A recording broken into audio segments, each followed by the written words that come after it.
Tuhan turunkan roh suci kepada Bapak Bu Guan yang akan memberikan ceramah. Biarlah juga kami, Tuhan bukakan hati kami supaya kami bisa menempatkan itu dalam hati kami dan dapat mengerti segala maksud tujuan-Mu. Ya Bapak, terutama ampunkan dosa kesalahan kami, supaya berkat-Mu tidak terhalang pada kami. Kami mohon ini dengan nama Yesus Kristus, penebus kami. Amin. An petih hukum yang itu ngebehakeun babi. Amin. Terima kasih Bu Femi. Silakan Pak Yobu Guan.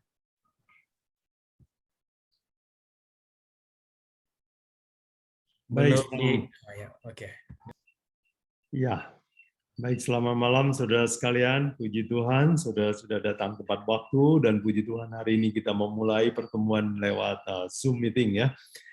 Dan saya bersyukur bahwa kita masih diberi kesempatan satu hari lagi untuk mempunyai usia panjang, dan mari kita gunakan waktu untuk belajar firman Tuhan. Nah, saudara sekalian, buku Wahyu adalah seperti peta. Dia memberikan kita sebuah gambaran tentang akhir zaman.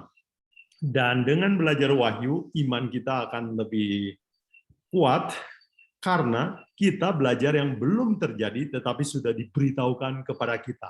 Jadi saudara sekalian, semoga dengan mempunyai peta zaman ini kita akan lebih tenang dalam hidup kita. Nah, hari ini kita akan belajar ya. Kita akan belajar Wahyu 15 dan sebagian dari Wahyu 16 ya. Dan saya beri judul ini adalah 7 malapetaka terakhir. Saya sudah siapkan presentasi. Setelah saya siapkan presentasikan, nanti saya harap saudara mempunyai pertanyaan-pertanyaan ya untuk kita bahas bersama. Baik, izinkan saya untuk share ini. Screen, apakah sudah tampil, Pak Pendeta? Ya. Oke. Ya, sudah. Mari kita belajar ya. Wahyu 15, 16, 7 malapetaka terakhir. Minggu lalu, jangan lupa kita sudah belajar tentang pekabaran 3 malaikat. Sekarang kita akan belajar, itu pekabaran 3 malaikat adalah pekabaran untuk menyiapkan manusia menghadapi akhir zaman. Nah, sekarang pelajaran ini saya bagi 5 bagian, yaitu pertama kita akan bertanya apa itu 7 malapetaka terakhir, yang kedua kapan itu akan terjadi, dan yang ketiga kita akan belajar apa isi dari 7 malapetaka itu, keempat apa pesan Tuhan di balik malapetaka, dan yang kelima seperti biasa kita akan ambil aplikasi ya untuk kehidupan kita. Baik, kita mulai dengan bagian yang pertama, yaitu apa itu 7 malapetaka. Mari saudara sekalian kita baca ayat ini, Wahyu 15 ayat 1. Dan aku melihat suatu tanda lain di langit, besar dan ajaib. 7 malaikat dengan 7 malapetaka terakhir, karena dengan itu berakhirlah murka Allah. Nah, saudara sekalian, Tuhan murka. Kenapa? Karena dia dilawan, karena dia ditentang. Tuhan sebenarnya bukan marah karena dosa kita. Dosa itu bisa Tuhan ampuni, tetapi yang tidak bisa Tuhan ampuni adalah apa? Mengubah hukum, ya, melakukan pemberontakan terhadap Tuhan. Jadi murka ini artinya manusia memberontak terhadap Tuhan, mengubah hukum Tuhan, dan Tuhan akan menghukum. Jadi 7 malapetaka adalah apa? Akhir dari murka Allah. Kemudian arti yang kedua dari 7 malapetaka ini adalah pintu kasihan itu ditutup. Artinya tidak ada lagi pertobatan. Ya. Kalau saat ini manusia masih bisa bertobat selama ada nafas. Tetapi nanti pada suatu saat manusia masih bernafas tetapi tidak lagi bisa bertobat. Mari kita lihat ayatnya ada di Wahyu 15 ayat 8. Dan bait suci itu dipenuhi dengan asap karena kemuliaan Allah dan karena kuasanya, dan seorang pun tidak dapat memasuki bait suci itu sebelum berakhir ketujuh malapetaka dari ketujuh malaikat itu. Nah, saudara perhatikan, ini adalah bahasa bait suci. Bait suci dipenuhi dengan asap. Itu arti kapan itu? Bait suci itu dipenuhi asap waktu hari Grafirat. Waktu imam besar masuk ke ruangan yang berisi tabut perjanjian, berisi 10 hukum, dan untuk memasuki ruangan itu, imam besar harus menyalakan dupa wangi, asapnya harus memenuhi seluruh ruangan. Dan kalau dikatakan, tidak seorang pun dapat memasuki bait suci, itu artinya pekerjaan Yesus, pekerjaan imam besar selesai. Nggak ada yang boleh lihat ke dalam, nggak ada yang boleh masuk ke dalam. Nah, kita tahu dari pelajaran yang lalu bahwa bait suci ini semuanya melambangkan tugas Yesus. Imam besar masuk ke ruangan Maha Kudus, itu artinya Yesus sedang mempersiapkan surga buat kita. Dan kalau dia persiapannya sudah selesai, dia akan tutup nama-nama yang bisa diselamatkan, dan dia akan keluar dari surga dan datang ke bumi untuk menjemput kita. Jadi, ini bahasa dalam Wahyu 15 ayat 8 adalah, kalau di bait suci itu dipenuhi dengan asap, itu artinya, kalau Yesus telah menyelesaikan persiapan manusia bisa masuk surga, maka pintu kasihan akan ditutup, nama-nama akan dipastikan, Yesus akan datang menjemput setiap orang yang dia mau jemput. Jadi arti kedua adalah pintu kasihan ditutup. Baik, jadi kita tadi sudah belajar, 7 malapetaka artinya itu adalah akhir dari murka Allah karena pemberontakan manusia. Yang kedua adalah berhentinya, ditutupnya pintu tobat. Sekarang di bagian kedua kita akan belajar apa ini 7 malapetaka ini ya. Yang pertama, kita lihat minggu lalu kita belajar pekabaran malaikat ketiga ya. Pekabaran malaikat ketiga dikatakan begini, Wahyu 14, 9 dan 10. Dan seorang malaikat lain, malaikat ketiga menyusul mereka dan berkata dengan suara nyaring, jikalau seorang menyembah binatang dan patungnya itu dan menerima tanda pada dahinya atau pada tangannya, maka ia akan minum dari anggur murka Allah. Nah, jadi anggur murka ini kapan ya dicurahkan oleh Tuhan, dihukumkan ke bumi ini? Waktu manusia di bumi ini berusaha mendirikan patung binatang dan memberi tanda pada dahi manusia. Minggu lalu kita sudah belajar apa artinya ini.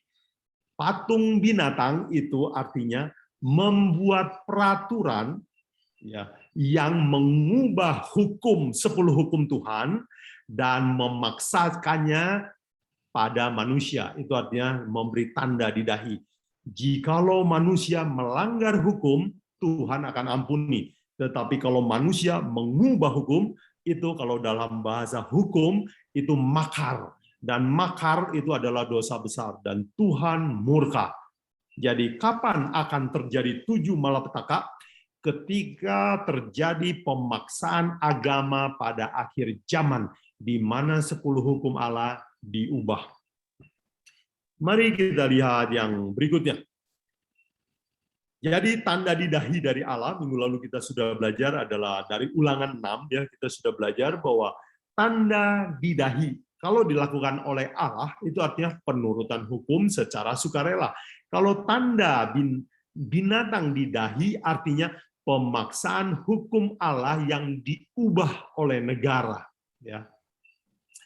Oke, jadi kapan ini 7 malapetaka akan terjadi? Yaitu ketika hukum keempat diubah dan dipaksakan dengan undang-undang. Ini pelajaran kita minggu lalu ya. Yang tidak mengikuti mungkin bisa ditanyakan, diskusikan, atau tonton rekaman kita tentang pekabaran 3 malaikat dan di pekabaran Wahyu 13. Nah, saudara sekalian, sekarang kita mengerti kapan ini akan terjadi. Jadi ini adalah peristiwa akhir zaman setelah pemaksaan agama. Hukum Tuhan diubahkan dengan gegabah oleh manusia. Sekarang kita mau belajar apa isi 7 malapetaka tersebut. Ya. Coba saudara lihat Wahyu 16. Nah, sekarang kita masuk Wahyu 16 ayat 1 dan 2 dikatakan, ya, maka pergilah malaikat yang pertama dan ia menumpahkan cawannya ke bumi, maka timbullah bisul yang jahat dan berbahaya pada semua orang yang memakai tanda dari binatang itu dan yang menyembah patungnya. Bisul yang jahat dan berbahaya muncul pada orang yang menuruti pemaksaan agama. Hukum malapetaka yang kedua apa? Kita baca di Wahyu 16 ayat 3 ya. Dan malaikat yang kedua menumpahkan cawannya ke atas laut, maka airnya menjadi apa? Darah. Jadi air laut menjadi darah adalah malapetaka kedua. Mari kita lihat malapetaka ketiga. Wahyu 16 ayat 4 sampai 7 ya, saya baca sebagian saja. Dan malaikat yang ketiga menumpahkan cawannya atas sungai-sungai dan mata air dan semuanya menjadi darah. Jadi tadi laut menjadi darah, sekarang sungai dan mata air menjadi darah. Sekarang mari kita lihat malaikat yang malapetaka yang keempat ya. Wahyu 16 Wahyu 16 tetap harus kamu ikut deh. Itu numerasi dan literasi.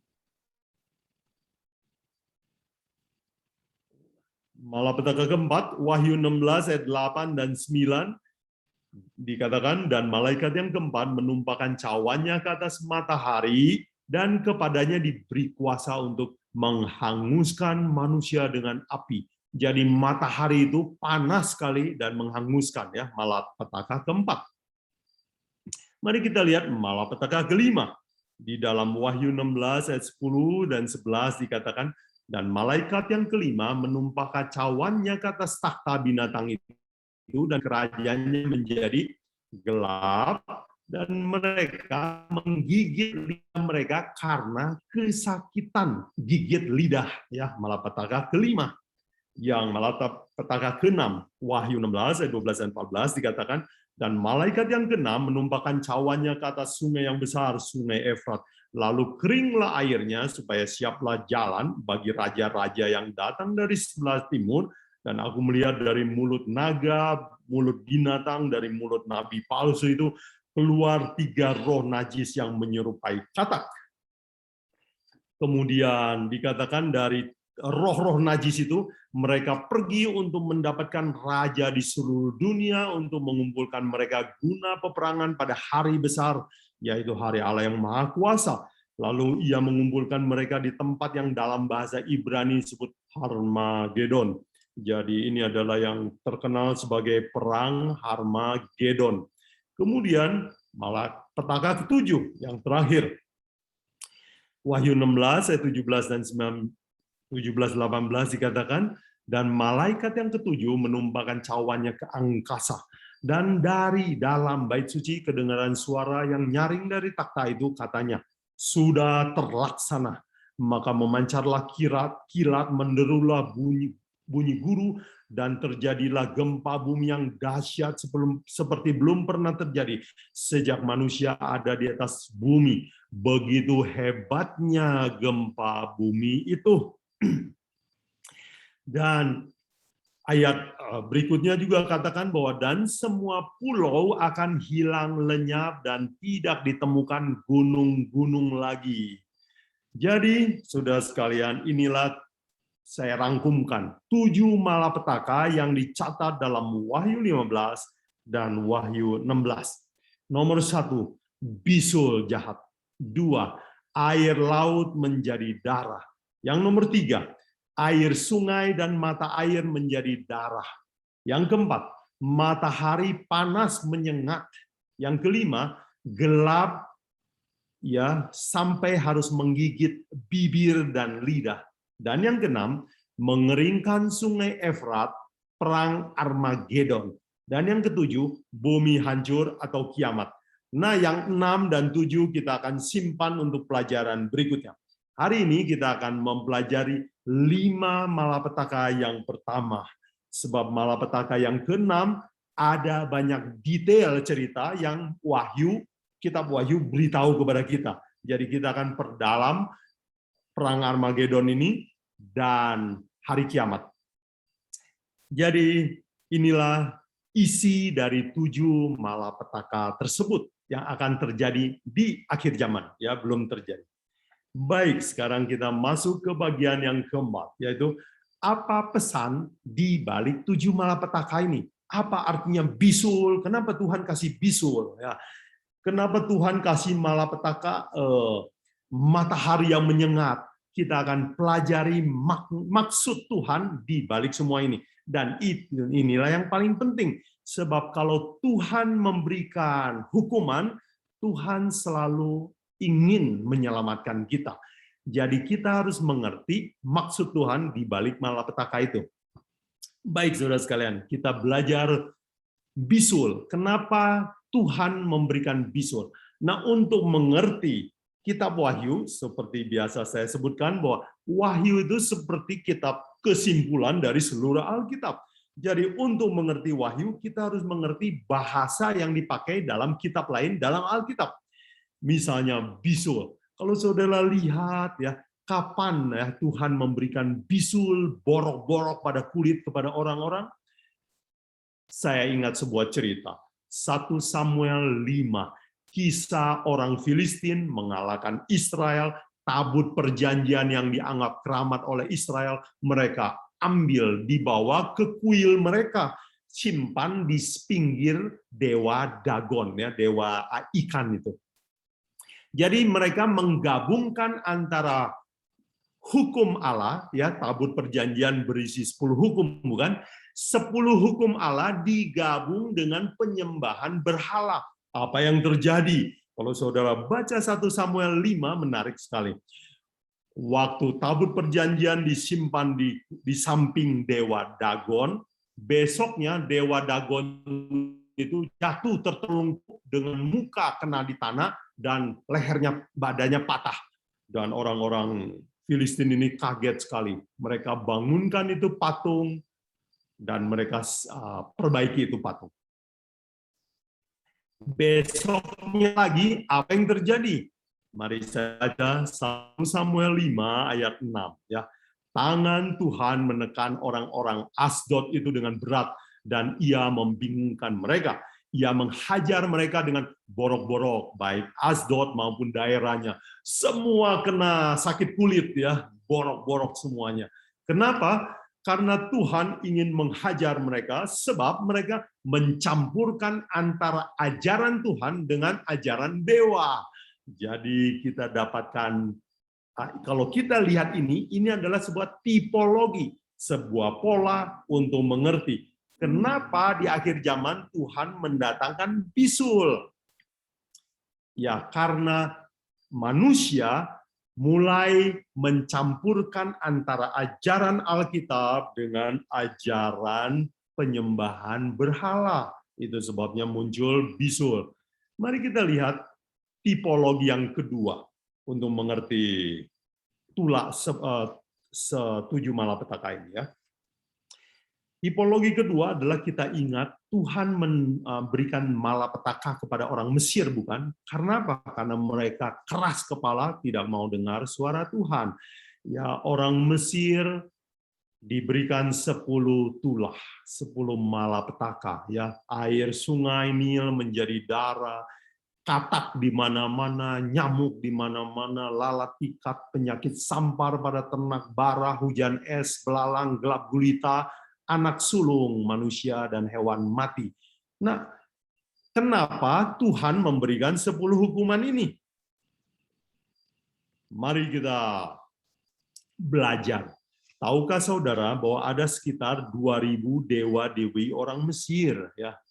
Misalnya orang Mesir percaya, ya, inilah dewa-dewa Horus, Set, Tot, ya, dewa-dewa Ra dan dewa yang lainnya.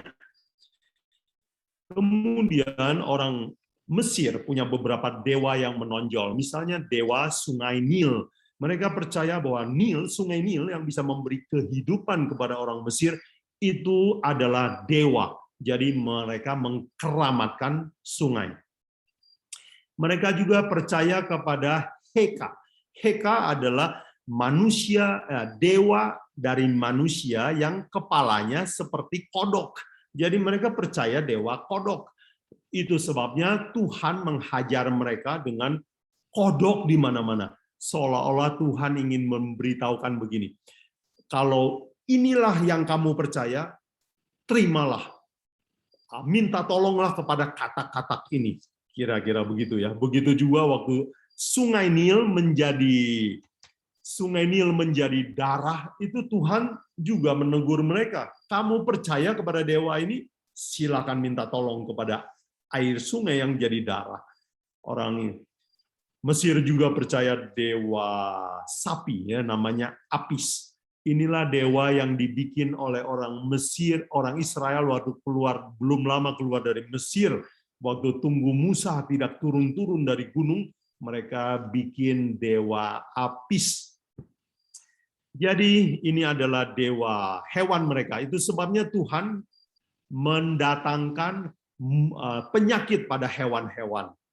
Kemudian inilah dewa juga yang disebut dewa tertinggi di dalam orang Mesir, yaitu dewa Ra atau dewa matahari. Dewa Ra ini atau dewa matahari ini menjelma menjadi Horus. Horus ini punya seorang anak sulung namanya Osiris, dan Firaun percaya, orang Mesir percaya bahwa Firaun adalah titisan dewa Osiris. Jadi dengan kata lain, mereka percaya bahwa Firaun adalah anak sulung dewa. Itu sebabnya waktu mereka melawan Tuhan, Tuhan membunuh semua anak sulung. Karena mereka percaya kepada dewa anak sulung, yaitu Osiris. Jadi saudara sekalian, sekarang kita mengerti ya apa maksud dibalik semua teguran Tuhan itu. Tuhan ingin mengajar kita. Manakah yang kamu percaya? Firman Tuhan atau pendapatmu? Teori Tuhan atau teori manusia? Itulah maksud Tuhan dibalik malapetaka atau tulah-tulah ini. Nah, saudara sekalian, sekarang kita coba melihat, mengerti. Mengapa Tuhan di akhir zaman akan mengadakan 7 malapetaka? Khususnya sekarang kita akan belajar apa pelajaran di balik malapetaka 1-5. Ya. Alkitab menubuatkan bahwa pada akhir zaman ada 5 dosa perlawanan terhadap Allah. Dicatat dinubuatkan dalam Daniel 7 ayat 25 ya. Dikatakan ia akan mengucapkan perkataan yang menentang yang maha tinggi dan akan menganiaya orang-orang kudus milik yang maha tinggi, dan ia berusaha untuk mengubah waktu dan hukum, dan mereka akan diserahkan ke dalam tangannya selama 1 masa, 2 masa, dan setengah masa. Jadi kalau kita ringkaskan dosa-dosa apa yang mereka lakukan? Mereka nomor 1, menghujat Allah. Minggu-minggu lalu kita sudah belajar, bukan? Kenapa disebut menghujat Allah? Karena gelar Allah dan gelar Yesus dipakai oleh dia. Kemudian dia juga akan menganiaya umat Tuhan. Kapan itu terjadi? Pada zaman Dark Ages. Ya, abad ke-8 di Eropa. Yang ketiga, ayat ini mengatakan dia akan mengubah hukum dan waktu dalam hukum. Minggu lalu kita sudah belajar bahwa hukum apa yang dia ubah? Hukum kedua dihilangkan, bukan? Hukum mana yang dihilangkan? Hukum kedua. Hukum mana yang diubah? Yaitu hukum keempat yang mengandung waktu, ya. Hukum keempat, ingat dan kuduskan hari Sabat, diganti dengan ingat kuduskan hari Tuhan. Hari Sabat digeser ke hari Minggu. Jadi ini adalah dosa-dosa perlawanan terhadap Allah yang sudah dinubuatkan dan terjadi dalam sejarah, bukan?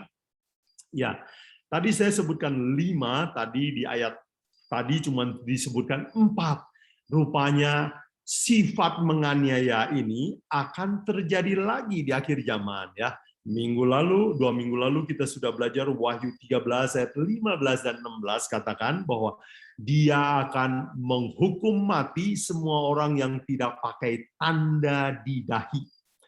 Ya, mereka tidak bisa menjual, membeli kecuali pakai tanda namanya.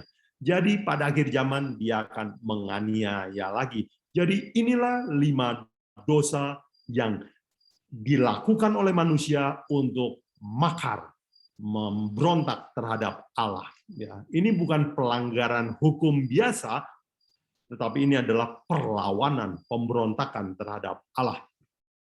Jadi saudara sekalian, mari kita ringkaskan begini. 5 dosa melawan Allah yang diringkaskan, ya, dinubuatkan dalam Alkitab adalah 1, manusia akan menyembah patung. Kedua, kekuasaan manusia akan menganiaya kekristenan, bagian yang pertama. Kemudian dia akan menganiaya umat Tuhan akhir zaman. Yang keempat, dia menyembah dewa matahari, menyembah hari matahari. Yang kelima, dia menghujat Allah dengan memakai nama-nama Allah. Mulutnya sembarangan mengakui gelar-gelar Yesus dan Allah dipakai kepada dirinya.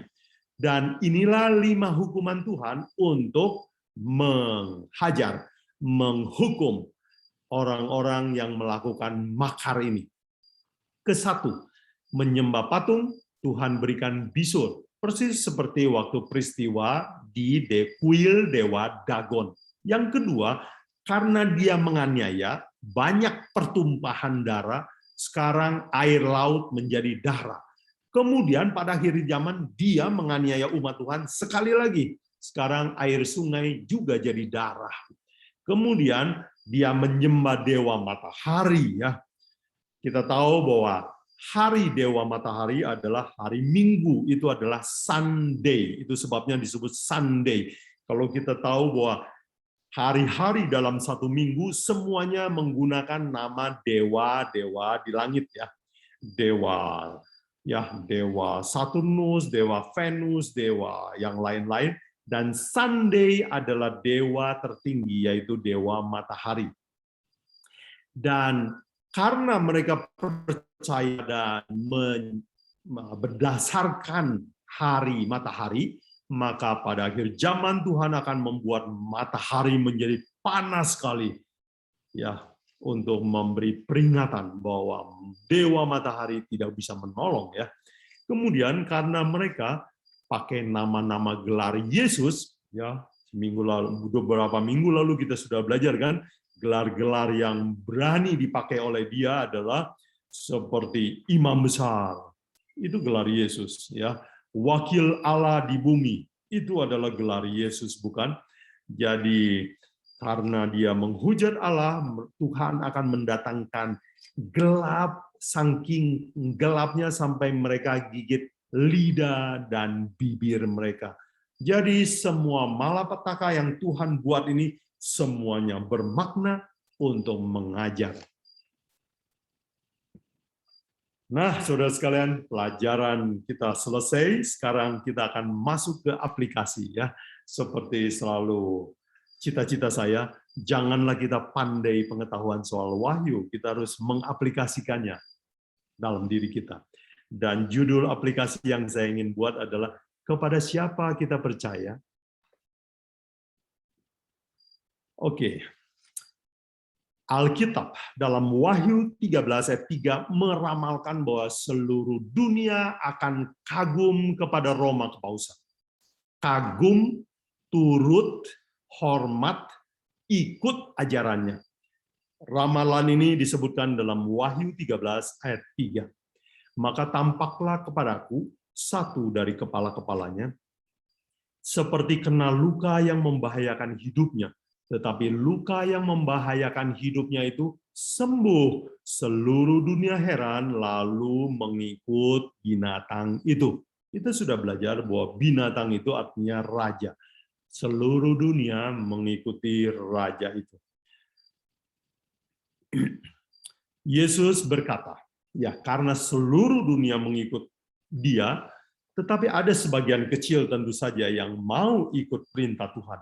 Jadi kalau begitu pada akhir zaman, agama cuma terdiri dari dua kelompok. Satu, yang percaya kepada seorang pemimpin manusiawi. Yang kedua, orang yang hanya mau percaya kepada Yesus Kristus dan firman Tuhan yang tertulis. Yesus membedakan bahwa manusia yang berbakti hanya dua kelompok saja. Dalam Matius 15 ayat 9, Yesus berkata, percuma mereka beribadah kepadaku, sedangkan ajaran yang mereka ajarkan ialah perintah manusia. Jadi kalau begitu, agama di dunia ini kalau kita bagi cuma dua, yaitu yang menuruti perintah Tuhan, ikut hukum Tuhan 100%, dan mengikuti perintah manusia, yaitu hukum yang diubahkan manusia. Firman Tuhan meminta kita untuk memilih, mau pilih yang mana. Nah, saudara tahu, di dalam Alkitab Yesus semua memperingatkan bahwa manusia paling takut untuk berbeda dengan orang lain, bukan? Ya, Yesus berkata, di dunia ini ada dua jalan, satu lebar, satu sempit. Yang lebar banyak yang ikut, yang sempit ini sedikit orang mau lewat. Jadi secara statistik kita bisa katakan bahwa banyak manusia akan ikut mayoritas. Hanya ada sedikit manusia yang berani pilih jalan sempit. Mari kita lihat ada dua orang yang saya mau ambil teladan. Dua orang perempuan yang berani pilih jalan sempit. Nama perempuan ini adalah Rahab. Kebetulan ini perempuan, saudara sekalian. Waktu Yesus mati di kayu salib, semua muridnya yang laki-laki kabur semua kecuali Yohanes. Yang berada di kaki salib adalah perempuan-perempuan, ibunya dan perempuan yang lain juga. Jadi dalam krisis, Alkitab mencatat banyak perempuan yang lebih beriman dari pria-pria. Ya. Jadi hari ini saya ambil dua perempuan yang jadi teladan iman. Ibrani 11 ayat 31. Karena iman, maka Rahab, perempuan sundal itu tidak turut binasa bersama orang durhaka, karena ia telah menyambut pengintai itu dengan baik. Rahab bukan orang Israel. Rahab nggak pernah ke gereja, tetapi sudah lama dia mendengar Allahnya orang Israel. Dan dia tahu bahwa negeri saya akan hancur. Itu sebabnya waktu pengintai Israel datang, dia memilih berpihak. Dia pindah agama, dia pindah keluar dari mayoritas di dalam bangsanya. Dia memilih yang benar. Kemudian kita lihat teladan Rut. Ada seorang wanita Moab, bukan orang Israel juga. Rut 1 ayat 16 saya baca. Tetapi kata Rut, jangan desak aku meninggalkan engkau dan pulang dengan tidak mengikuti engkau, sebab kemana engkau pergi, ke situ juga aku pergi, dan di mana engkau bermalam, di situ jugalah aku bermalam. Bangsa mula bangsaku dan Allah mula Allahku. Ini ayat sangat membuat saya merinding. Sebab perempuan ini mengalami banyak kemalangan dalam hidupnya, tetapi waktu dia kenal Allahnya orang Israel secara kebetulan, yaitu karena pernikahan. Tetapi setelah dia kenal Allahnya Israel, dia mengambil keputusan ini. Bangsa mula bangsaku, Allah mula Allahku. Dan ini dia katakan, bukan karena dia kaya, tetapi karena dia miskin, suami bahkan sudah mati, dia mau tetap jadi orang Israel. Dengan kata lain, saya mau pindah kepada agama yang benar ini. Dan wanita ini melakukannya. Dua wanita yang sangat berani berbeda dengan mayoritas, mereka sangat dihormati Tuhan. Kita lihat Matius 1 ayat 1 dan 5 mencatat apa? Inilah silsilah Yesus Kristus, anak Daud, anak Abraham. Ayat 5, Salmon memperanakan Boaz dari Rahab. Boaz memperanakan Obed dari Ruth, dan seterusnya. Rahab dan Ruth disebut secara spesifik. Kalau Alkitab menyebut nama perempuan, perempuan itu pastilah perempuan istimewa. Mereka adalah pahlawan iman. Kenapa mereka dihormati oleh Tuhan begitu rupa, menjadi nenek moyang Yesus Kristus, menjadi keluarga Allah? Karena mereka berani berbeda dengan mayoritas. Apa yang mereka lakukan sampai mereka berani berbeda? Inilah rahasianya, saudara sekalian, yaitu mereka mau belajar, selidiki, lalu ambil keputusan. Nasihat ini diberikan oleh Paulus juga. 1 Tesalonika 5:21 Paulus bilang, ujilah segala sesuatu, maksudnya segala doktrin, dan peganglah yang baik. Kemudian di dalam Kisah Para Rasul 17 ayat 11 ada catatan tentang orang Berea, sifatnya bagus sekali ya. Dikatakan orang-orang Yahudi di kota itu lebih baik hatinya daripada orang Yahudi di Tesalonika, karena mereka menerima firman itu dengan segala kerelaan hati. Nah, sudah perhatikan, kalau orang mendengar sebuah Injil baru, mereka nggak langsung tolak, tetapi mereka rela. Coba kita periksa dan perhatikan catatan ini. Apa yang mereka lakukan? Ya, saya baca selanjutnya. Dan setiap hari mereka menyelidiki kitab suci untuk mengetahui apakah semuanya itu benar demikian. Jadi bagaimana caranya ini Rahab sama Ruth bisa menjadi pahlawan iman, berani berbeda dengan orang-orang sebangsanya, karena mereka mau belajar dan selidiki sendiri Alkitab. Jadi saudara sekalian, untuk menutup pelajaran kita, saya ingin kutip apa yang Yesus katakan kepada kita.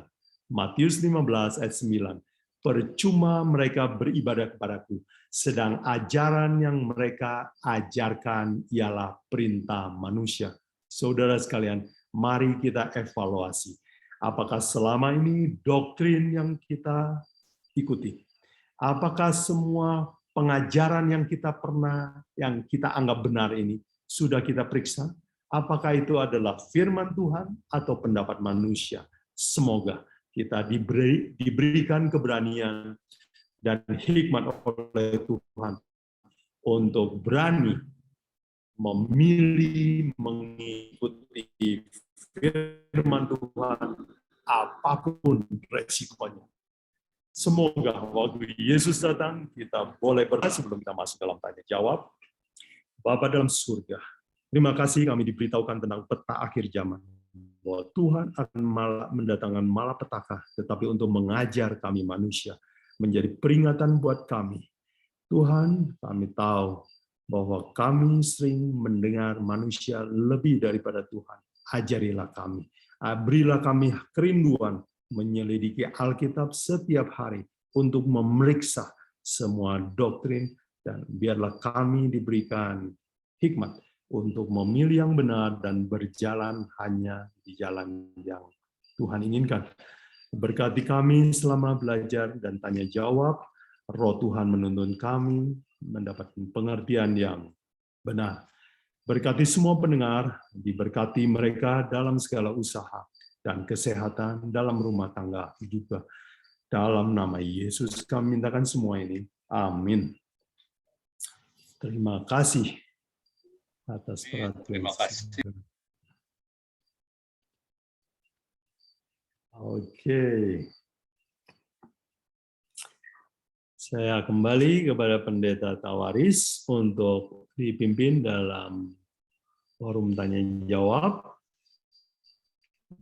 Ya, terima kasih banyak Pak Ibu Guan. Terima kasih firman Tuhannya. Ya, bagi saudara-saudara yang mau bertanya, silakan langsung saja bertanya. Atau yang mau memberikan tambahan juga boleh.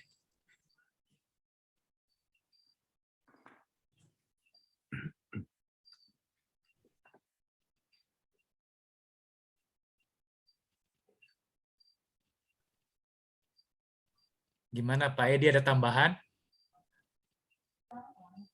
Malam Pak Buguan. Oh, silakan Pak Robert. Mau ya mohon penjelasan aja. Apakah umat yang belum mengenal kebenaran itu pada masa kepicikan tujuh malapetaka itu masih bisa mendapatkan kesempatan untuk bisa mendapatkan grace itu, anugerah itu. Oh iya. Baik, terima kasih Pak Robert. Tadi seperti kita sudah belajar di Wahyu 15 ayat 8, 1 dan 8, itu nggak ada lagi kesempatan ya. Jadi pintu kasihan ditutup. Kapan kesempatan terakhir, yaitu pekabaran malaikat ketiga diserukan ya. Waktu pemaksaan agama terjadi, manusia kan harus milih, ini bingung mana yang benar, mana yang tidak, mana yang Alkitab, mana yang pendapat manusia. Pada saat itulah orang akan memilih. Dan semua manusia akan memilih, karena peristiwa ini terjadi global. Begitu Pak Robert. Jadi kalau 7 malapetaka sudah terjadi, ini sudah final. Ya, ada pertobatan.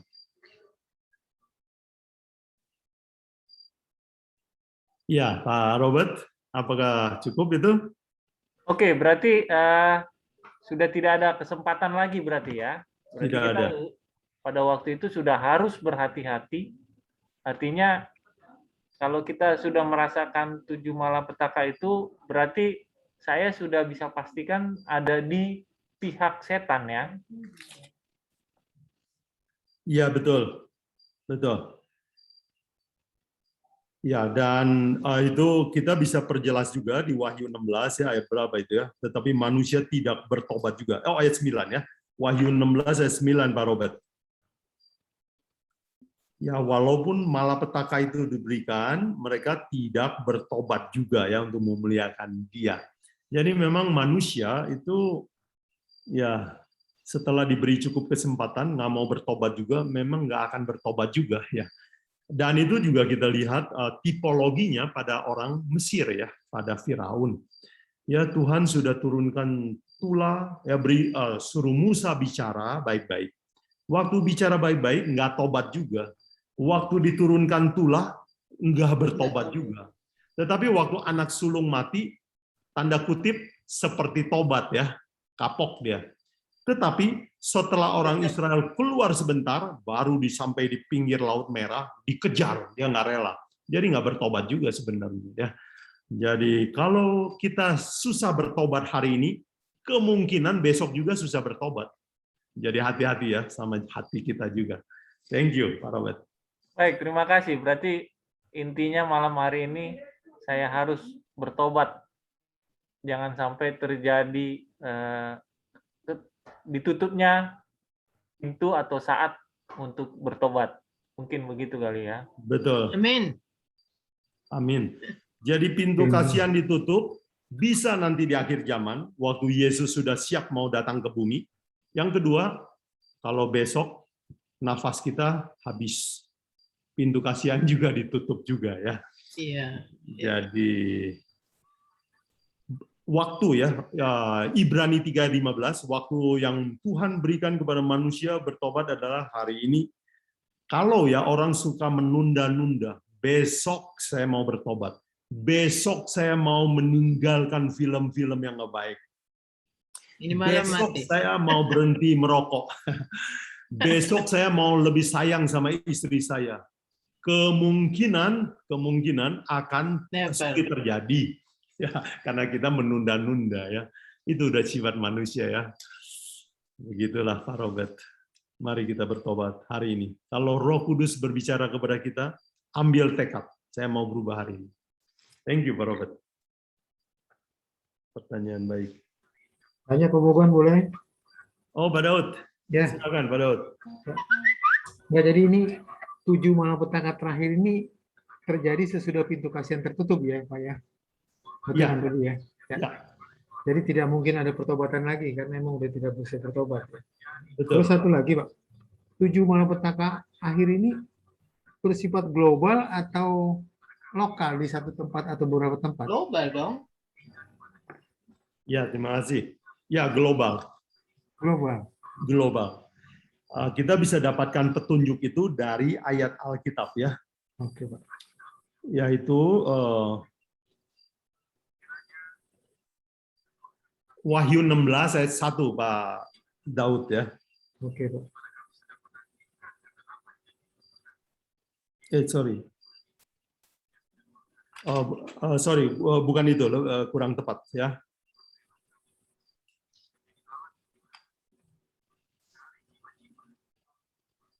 Excuse me.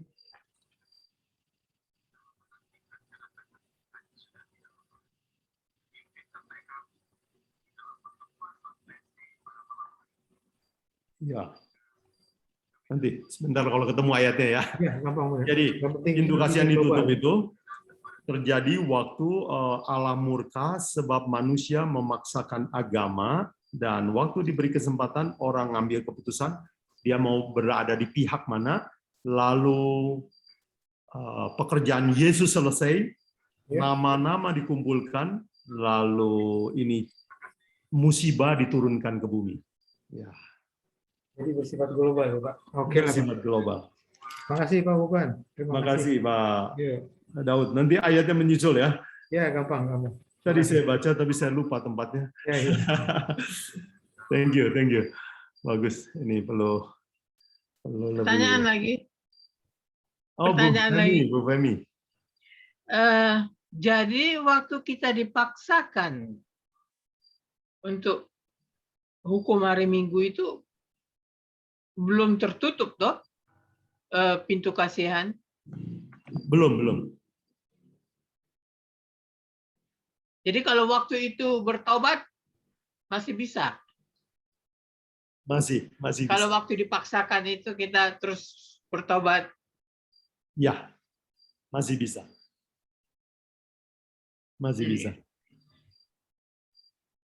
Thank you. Thank you. Baik, Bu Femi, apakah ada pertanyaan lain? Selamat Boleh malam. tanya? Oh, Pak Hardi. Silakan Pak Hardi. Terima kasih Pak Boguan. Ada lagu yang saya bukan sering tapi pernah nyanyikan juga. Ada bunyi sangkakala. Kala bunyi sangkakala. Nama saya ada gitulah ceritanya. Itu gimana itu Pak ini?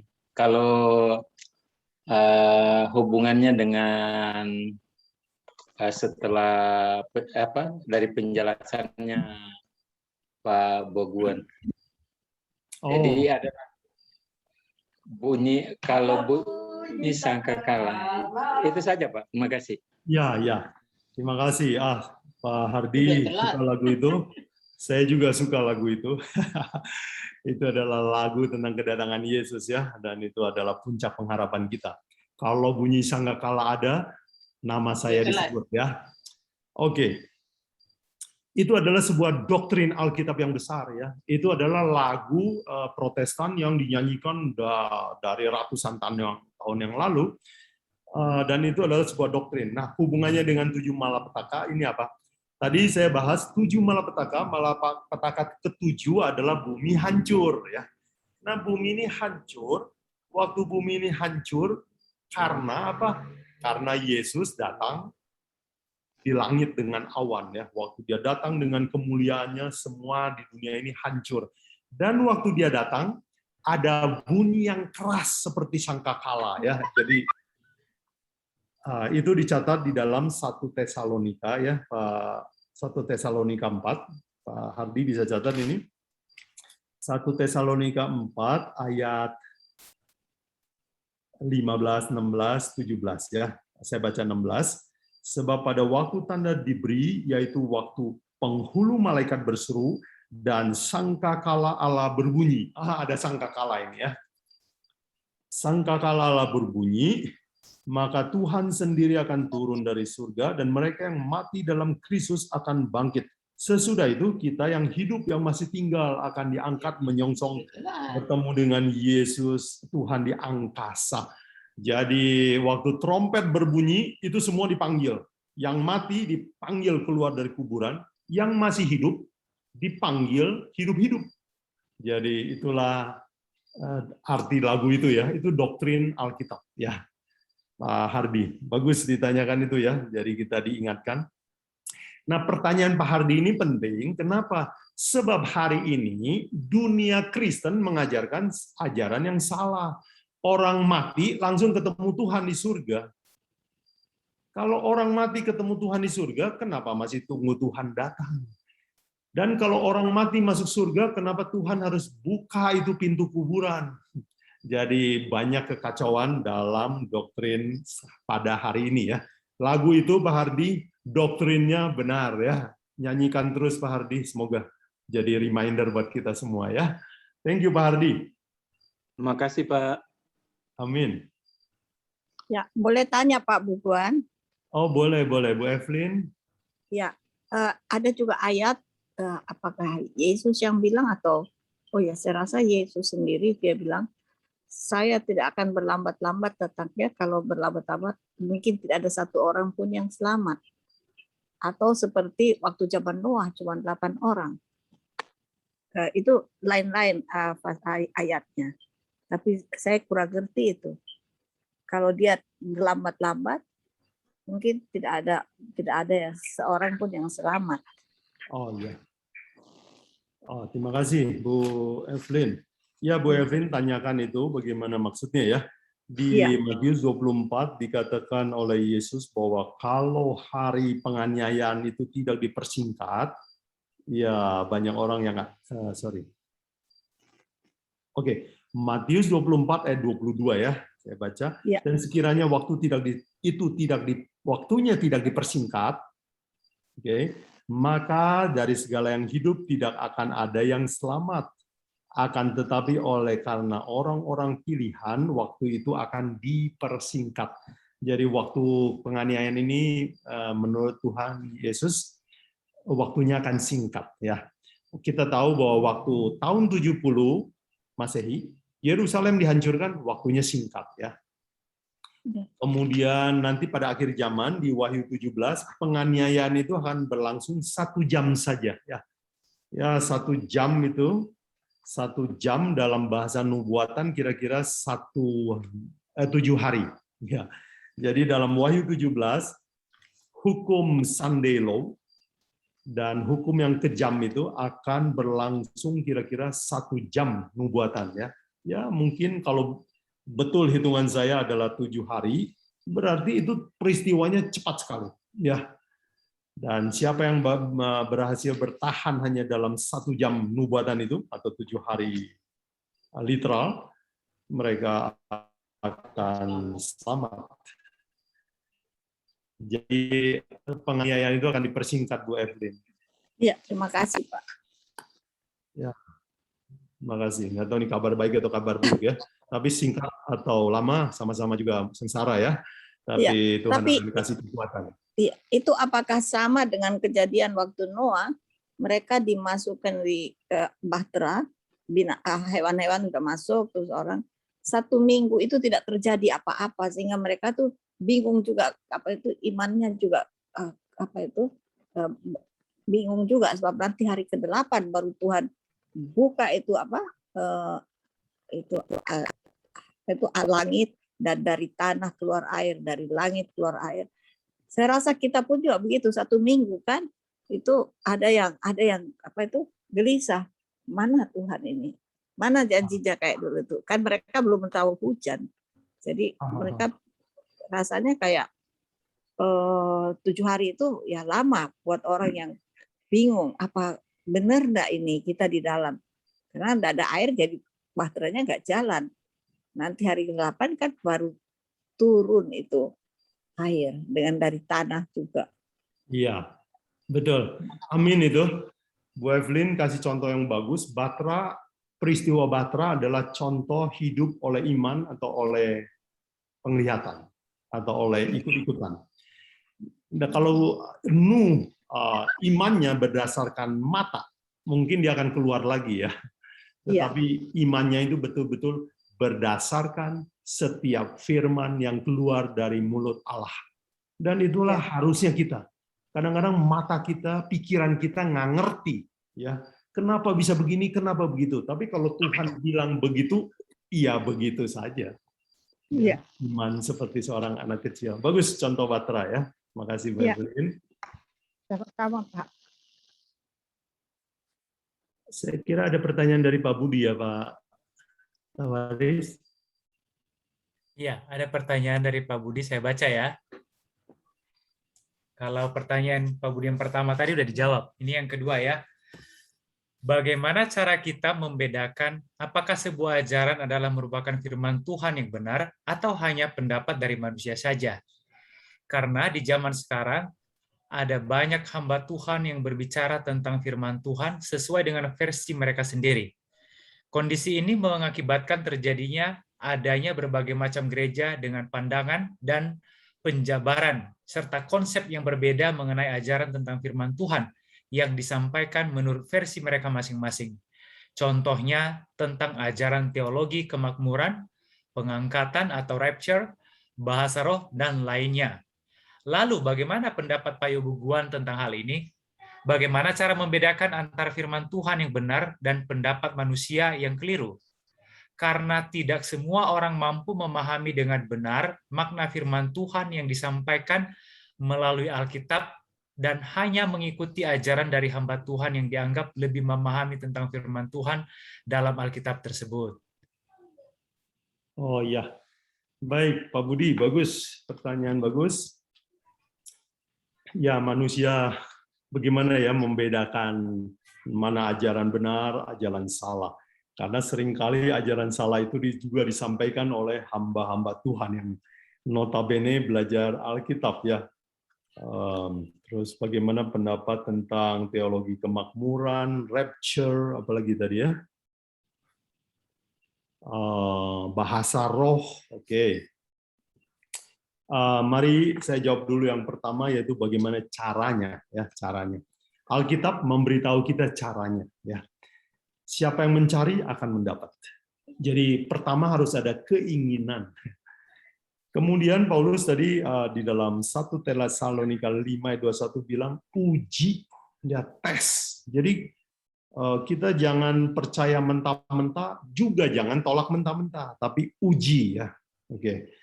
Kemudian jangan andalkan manusia, ya jangan lihat orangnya, lihat firman-Nya ya. Nah, Yesus memberi prinsip ini di dalam Matius 4 ayat 4 ya, Pak Budi katakan, manusia hidup bukan dari roti saja, tetapi dari setiap firman yang keluar dari mulut Allah.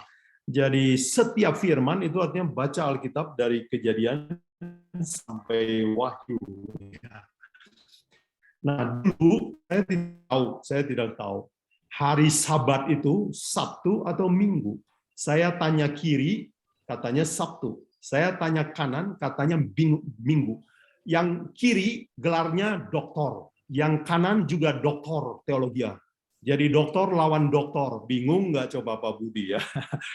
Jadi karena saya bingung, inilah yang keputusan yang saya ambil. Saya mau periksa Alkitab sendiri.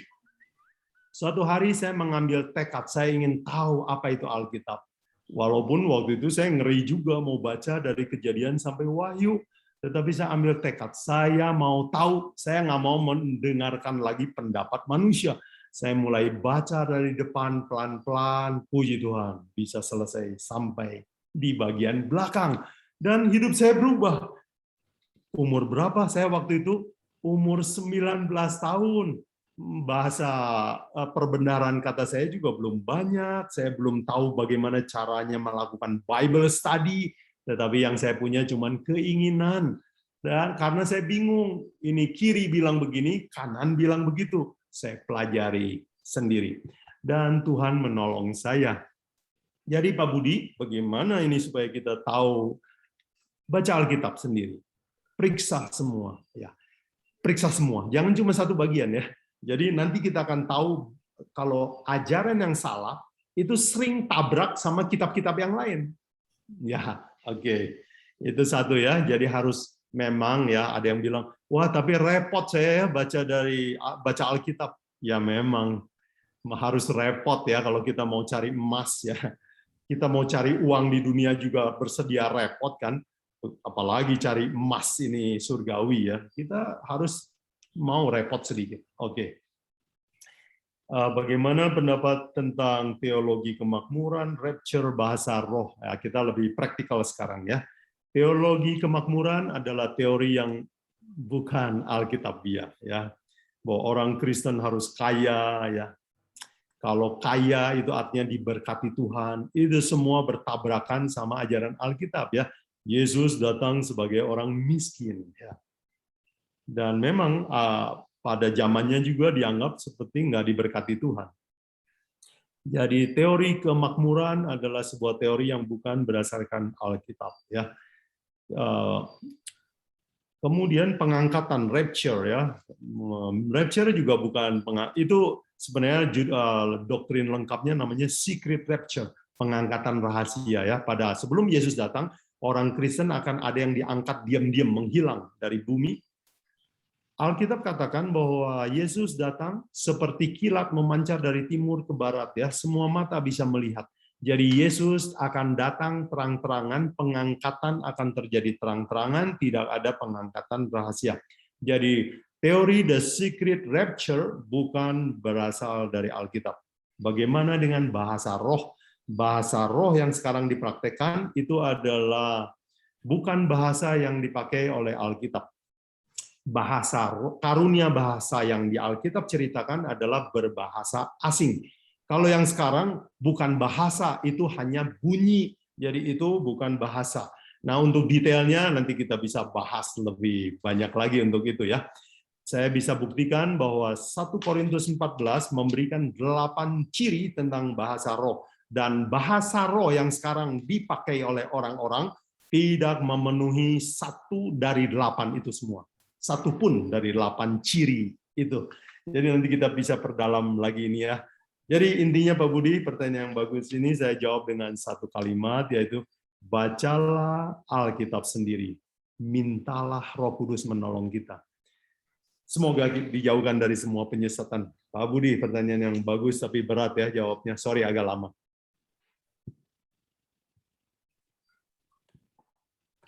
Silakan. Oh, ini ada pertanyaan. Sambil menunggu, ada pertanyaan dari Ibu Helen di Bali. Ya, apa maksudnya Matius 3 ayat 11 ya? Aku membaptis kamu dengan air, nanti dia akan setelah aku akan membaptis kamu dengan roh dan api ya. Saya gunakan event ini untuk menjawab. Ditanyakan apa itu baptisan roh dan apa baptisan api. Baptisan air dan baptisan roh dan api itu apa bedanya? Oke. 3:5 Yesus mengatakan bahwa manusia harus dilahirkan dengan 2 unsur ya. Oke, ya manusia harus dilahirkan dengan air dan dengan roh kan Yesus bilang. Air itu adalah lambang pertobatan ya Matius 3 ayat 11. Jadi kalau kita mau bertobat, kita bertobat dan bukti bertobat adalah dibaptis dengan air. Jadi ada 2 hal yang harus terjadi kata Yesus kalau kita mau lahir baru, mau diselamatkan, yaitu 1, bertobat atau berubah sifat kita. Yang kedua, kita dibaptis dengan air. Jadi kalau begitu, hidup kita ini disentuh oleh 2 zat, kalau boleh kita bilang zat ya, kalau mau selamat, yaitu 1, kita harus dibaptis. Yang kedua, Roh Kudus harus, pikiran kita harus dicelup ya, dibaptis dalam Roh Kudus. Jadi badan kita kena air, pikiran kita kena Roh Kudus, hidup kita diubahkan. Jadi maksudnya baptisan Roh Kudus adalah pikiran kita dicelup di dalam keinginan Roh. Semoga cukup menjawab ya, Bu Helen ya. Dan Bu Helen bisa baca itu di Galatia 5 ya. Galatia 5 ayat 16 sampai 24 adalah jawaban Paulus apa artinya hidup dituntun oleh roh. Terima kasih Bu Helen. Kalau kurang jelas boleh ditanyakan lagi.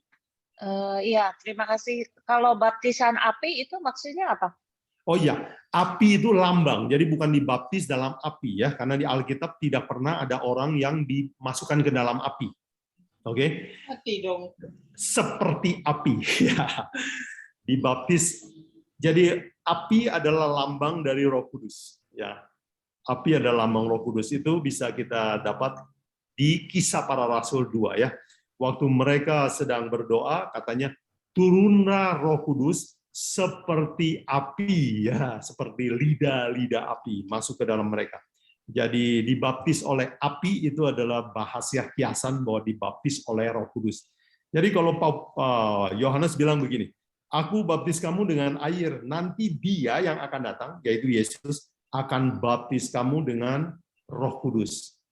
Ya, garis miring api, sama itu ya. Jadi bukan baptis roh, baptis api, bukan dua peristiwa, itu satu peristiwa, Bu Helen. Oh.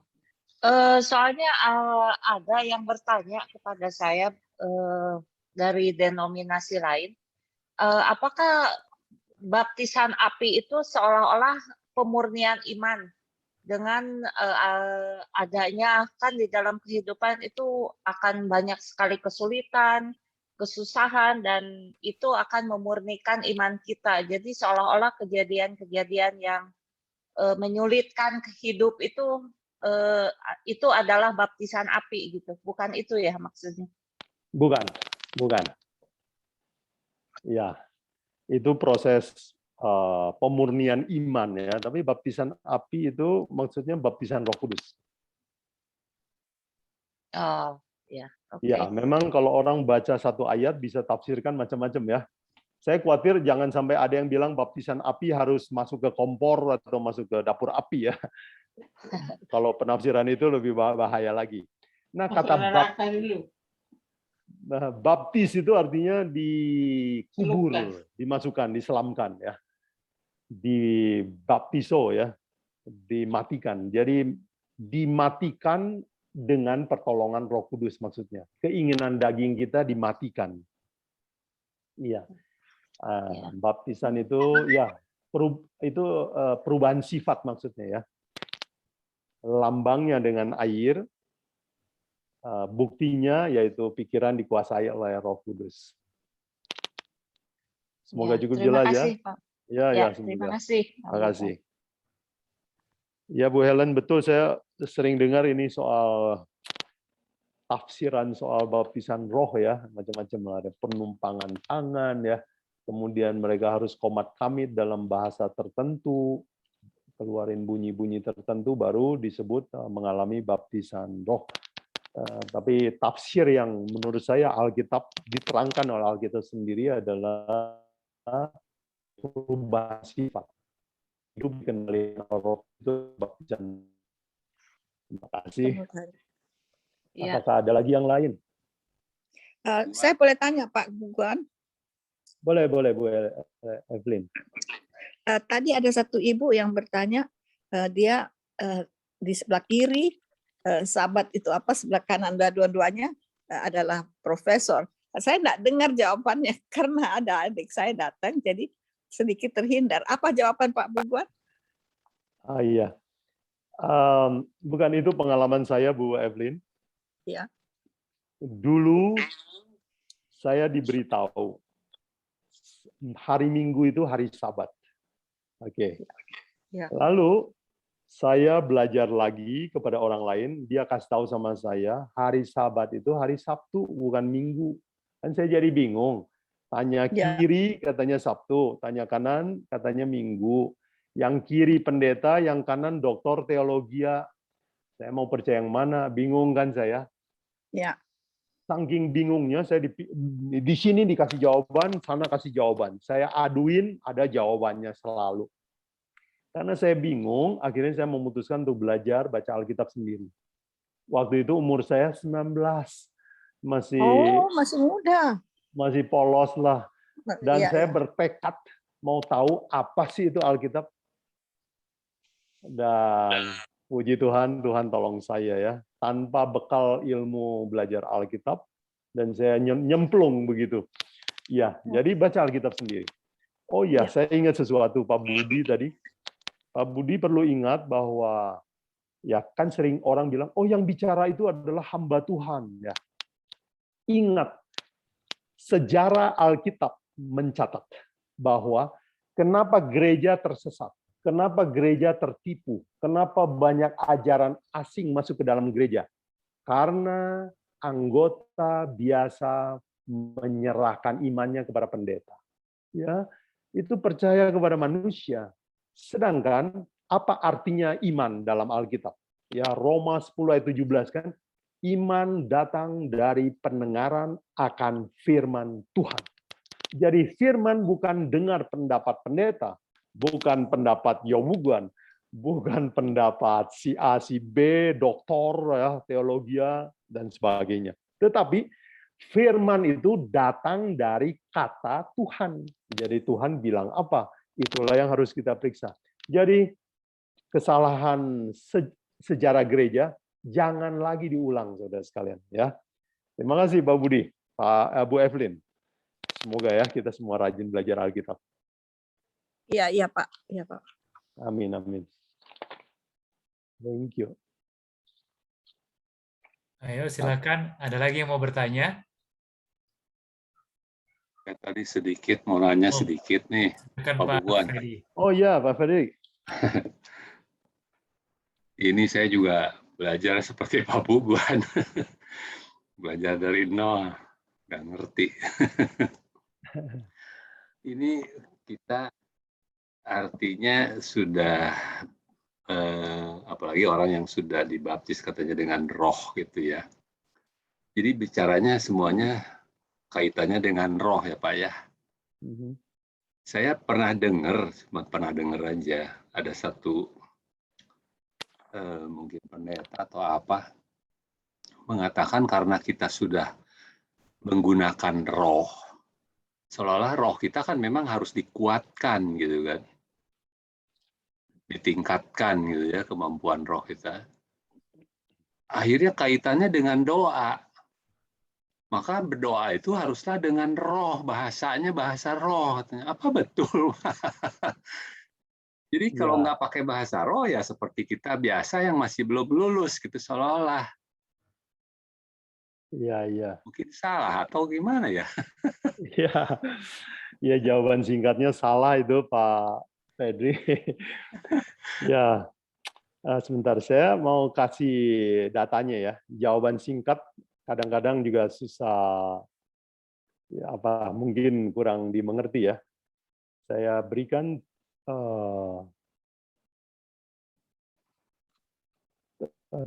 ya bahasa. Oke, sorry sebentar ya.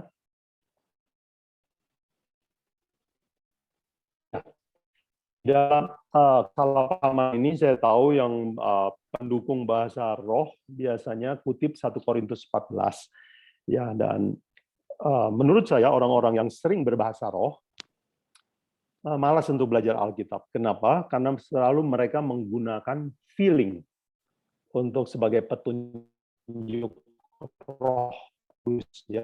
Jadi itu dianggap sebagai kudus ya. Misalnya ada orang bilang, Tuhan boleh nggak saya pergi ke Jakarta? Dia tanya sama Tuhan.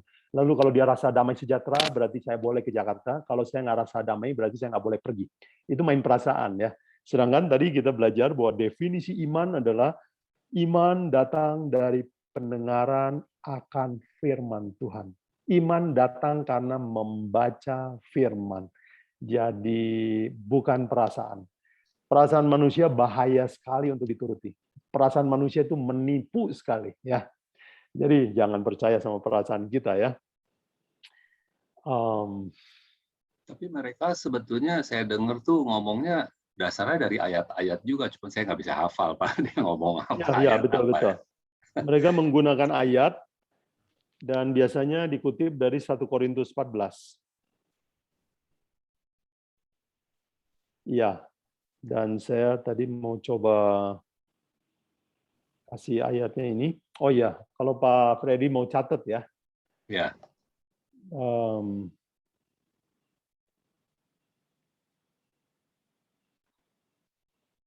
Sebentar. Pak Freddy, saya supaya nggak lama, teman-teman nggak menunggu ya. Ya. Saya akan bagikan di grup WA kita ya. Ya. 8 ciri bahasa roh dalam 1 Korintus 14. Dan kalau pakai 8 ciri ini kita ukur ya. Misalnya Paulus bilang misalnya ya, semua bahasa di dunia ini punya arti. Nah, kita tes apa yang dia omongin punya arti enggak ya. Kemudian dikatakan bahwa kalau kamu ya di dalam banyak orang, janganlah berbicara yang tidak dimengerti orang lain. Lebih baik kamu diam. Jadi nggak boleh dipakai di banyak orang. Jadi dengan 8 kriteria itu, kalau kita pakai, itu akan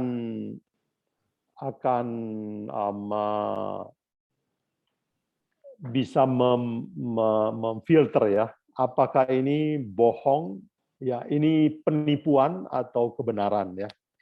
Ya, secara singkat, posisi saya begini, setelah saya belajar Alkitab, bahasa roh yang sekarang ini, itu adalah penyusupan dari spiritisme ke dalam kekristenan, Pak Freddy. Oh iya. Betul. Kalau Pak Freddy perhatikan, orang yang kesurupan, kuda lumping, orang yang di kelenteng itu suka yang angkat-angkat patung sampai orangnya bisa, kalau ditusuk pakai kawat di pipi itu bisa tembus tanpa sakit, itu apa namanya itu ya? Biasanya hari raya yang gotong-gotong topekong itu loh. Iya, gotong-gotong. Oke. Dan kalau ya kita selidiki orang yang mengalami kesurupan sama orang-orang yang ngomong bahasa roh itu mempunyai kemiripan ya. Berarti rohnya sama. Ya, bukan dari roh Tuhan. Dan kita juga bisa buktikan dari Alkitab bahwa kalau Roh Kudus bekerja, orang itu bicaranya makin jelas. Kalau roh setan bekerja, ngomongnya jadi tidak jelas. Itu ada di Markus ya, waktu Yesus menyembuhkan orang yang ayan. Ya, kalau setan masuk, ngomongnya ngaco, mulutnya berbusa. Kalau Yesus yang bekerja, orangnya bangun, bicaranya jadi jelas. Jadi kebalikan, total kebalikan. Begitu Pak Freddy. Baik. Jadi Terima 8 kasih, 8 ciri itu saya akan bagikan ya nanti ya, 1 Korintus 14 ya. 8 ciri bahasa dalam 1 Korintus 14.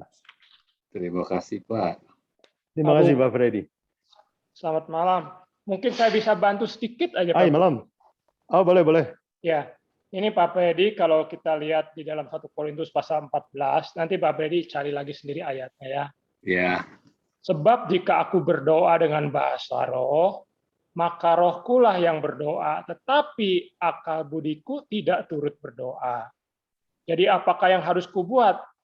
Aku akan berdoa dengan rohku, tetapi aku akan berdoa juga dengan akal budiku. Aku akan menyanyi dan memuji dengan rohku, tetapi aku akan menyanyi dan memuji juga dengan akal budiku. Jadi seharusnya dalam pengucapan syukur itu harus dengan bahasa-bahasa yang benar-benar dimengerti, karena bukan dengan yang bicara tetapi tidak bisa mengartikan, tidak bisa mengerti, sehingga orang-orang seperti ini tidak menggunakan akal budi begitu loh. Nanti coba dicelidiki lagi di dalam 1 Korintus pasal 14 ya. Itu aja, terima kasih. Baik, terima kasih Pak Karjono. Ya, sama-sama. Terima kasih. Apakah ada lagi? Ya, silakan kalau ada yang mau bertanya. Oh, saya sudah dapat. Sambil menunggu yang bertanya, Pak Freddy boleh catat ini ya. Oh iya. Apa arti glosa dalam 1 Korintus 14? Bahasa aslinya glosa. Diterjemahkan bahasa roh ya. Jadi apa arti glosa dalam 1 Korintus 14? 1. Harus bisa diterjemahkan. Ayat 5, 13, 27, 28. Oke. Yang kedua, harus berfungsi menyampaikan pengajaran Allah. Ayatnya 6 dan 19. 3, kata-katanya harus jelas dan punya arti sama seperti bahasa lain di dunia. Ayatnya adalah 9 dan 10. Yang keempat ya, arti glosa yang keempat adalah alat komunikasi dengan orang asing supaya orang lain bisa mengaminkan. Ayatnya adalah 11 dan 16. Yang kelima, glosa artinya sebagai tanda bagi orang luar yang belum percaya. Kalau dengan orang sendiri, memakai glosa bisa dianggap gila. Ayatnya adalah ayat 22. Yang ketujuh, glosa artinya mujizat bahasa asing yang sudah diramalkan oleh Nabi Yesaya. Ayatnya ayat 21 ya, 14 ayat 21. Kata Paulus, peristiwa Kisah Para Rasul 2 itu sudah dinubuatkan oleh Nabi Yesaya. Yang ke-8, ya. Glosa artinya bahasa-bahasa yang dikuasai oleh Paulus. Paulus bilang, saya menguasai lebih banyak glosa daripada orang Korintus. Ayatnya di ayat ke-18 ya. 1 Korintus 14 ayat 18. Kita tahu bahwa Paulus menguasai paling sedikit 4 bahasa. Jadi dia bilang saya bisa menguasai glosa lebih dari kalian. Jadi itulah 8 arti glosa di dalam 1 Korintus 14. Tapi Pak boleh tanya tuh begini Pak, maksudnya mungkin sedikit beda sedikit mungkin. Iya, ya. Itu orang mengatakannya dalam berdoa Pak, bukan beribadah, mereka menyampaikan kepada jemaat, bukan maksud. Oh, berdoa pakai bahasa roh ya? Iya, dia bilang bahasa roh itu harus bisa ditingkatkan supaya kita bicaranya dengan Tuhan itu dengan bahasa roh, karena rohnya kita kalau benar bisa lebih, maksudnya mungkin bisa jadi lebih didengar. Lebih diterima ya? Oke. Ya, bagus. Pertanyaannya ke sana, bukan kepada jemaat. Betul. Oh ya, orang yang berdoa bahasa roh menganggap bahwa Tuhan lebih mengerti bahasanya. Kalau berdoa pakai bahasa Tuhan lebih diterima Tuhan ya. Nyambung gitu seolah gelombang. Nyambung gelombangnya. Oke. Kita bisa buktikan dari Alkitab bahwa Tuhan kalau berbicara sama manusia pakai bahasa manusia. Right. Ya. Betul. Misalnya waktu Tuhan bertemu dengan Paulus. Paulus kasih kesaksian ya, Kisah Para Rasul 26. Dan aku mendengar suara Tuhan berbicara kepadaku dalam bahasa Ibrani. Jadi Tuhan bicara sama Paulus pakai bahasa Ibrani. Kalau begitu saya juga menduga bahwa Tuhan berbicara sama orang Majus pakai bahasa Mesopotamia ya. Jadi Tuhan bisa semua bahasa. Kenapa kita harus merendahkan Tuhan dengan menciptakan bahasa sendiri atau mencari bahasanya Tuhan? Ya, jadi Tuhan itu mengetahui bahasa apapun. Kita boleh berdoa dalam bahasa kita. Memang nggak ada ayat ya Pak yang menentukan bahwa Tuhan menuntut kita berbicara dengan bahasa roh kepada Tuhan ya. Tidak ada kan? Ada yang tafsirkan. Tadi yang Pak Karjono kutip itu, ya. Itu 1 Korintus 14 ayat 2, mereka bilang, dalam bahasa roh kami mengucapkan yang rahasia kepada Allah. Ya, tapi tafsirnya sembarangan ya, tidak sistematik membandingkan ayat dengan ayat. Begitu Pak Fredrik. Baik, terima kasih. Ya, tapi kepada yang percaya bahasa roh, saya minta maaf. Saudara boleh bertanya atau mengajukan keberatan. Ya, saya memang perlu memberitahukan hal yang benar tentang hal ini. Karena menurut saya ini adalah penipuan global. Ayo, ada pertanyaan ini. Oh ya. Sesuai bahasa roh juga, apakah gereja yang beribadah dengan bahasa roh adalah sesat? Mohon penjelasannya. Atau beribadah melakukan pujian terjemahan gitu. Gini, Pak Budi ya? Bukan Pak apa ini ya? Oke. Ya, baik. Terima kasih pertanyaannya. Doktrin, ajaran bahasa roh seperti yang diajarkan sekarang, yang bla bla bla bla begitu, itu adalah penyesatan, bukan ajaran Alkitab. Tidak pernah dipraktekkan oleh Yesus, tidak pernah dipraktekkan oleh Rasul, tidak pernah zaman reformasi Protestan. Ya, itu adalah barang baru zaman modern dan sudah dinubuatkan dalam Wahyu 13 ayat 13 ya. Ya, waktu kita belajar Wahyu 13 ya. Kita bicara bahwa doktrin bahasa roh seperti yang diajarkan pada zaman ini adalah sebuah penipuan. Ya, banyak sekali orang tertipu menggunakan satu ayat untuk membenarkan bahasa roh. Jadi, yang dimaksud dengan bahasa roh adalah bahasa asing maksudnya. Karunia bahasa asing. Ya, bahasa Arab, bahasa Inggris ya. Oke. Dan seterusnya. Oh, ada pertanyaan lagi nih dari Iya, Pak Yo, tadi kan yang bertanya itu Pak Home Care. Tadi dia raise hand. Coba, mana tahu dia mau menyampaikan sesuatu langsung ya. Silakan Pak. Pak Home Care. Selamat malam Pak Yo. Oh, selamat malam Bu. Saya mau bertanya. Bertanya, apakah iblis mengerti bahasa roh?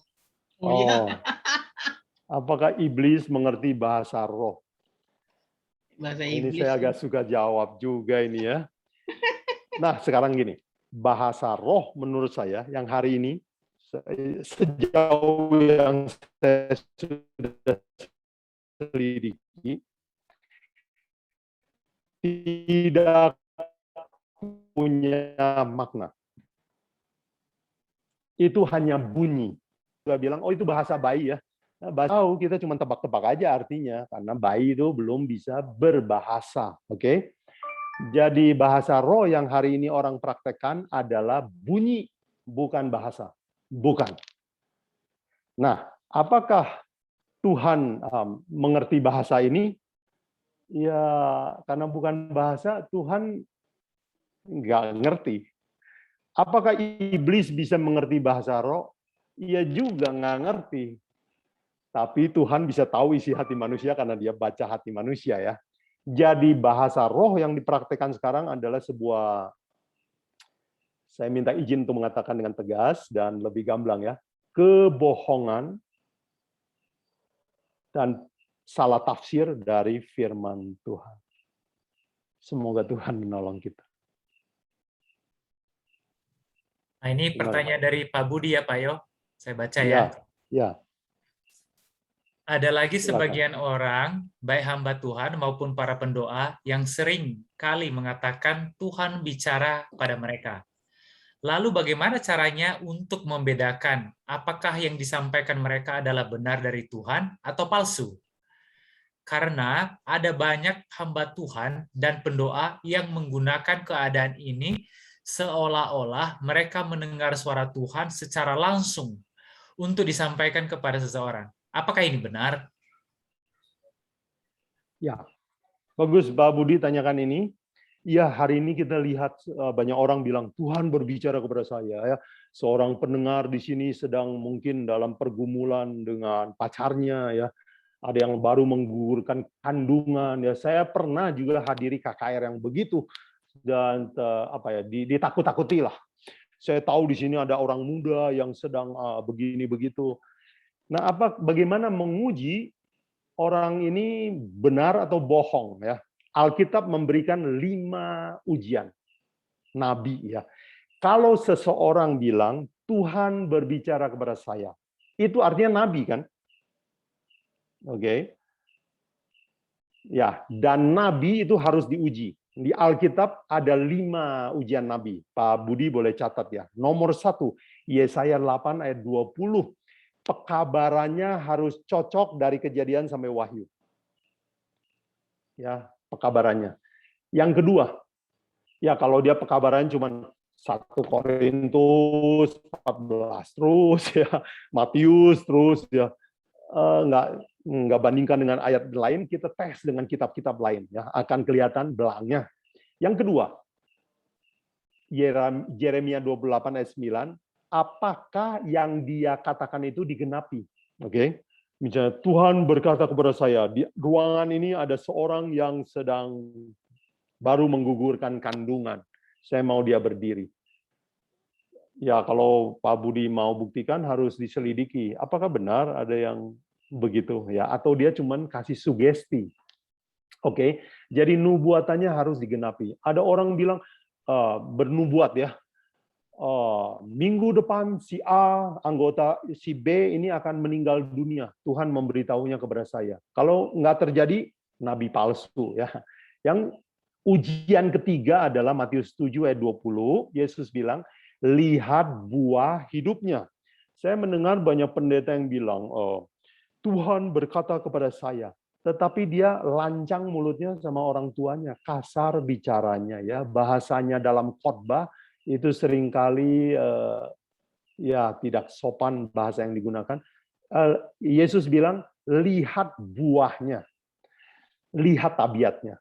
Yang keempat, 1 Yohanes 4 ayat 2, kalau dia mengaku nabi, dia harus meninggikan Yesus Kristus dan tabiatnya mirip Yesus Kristus. Yang kelima, Bilangan 12 ayat 6.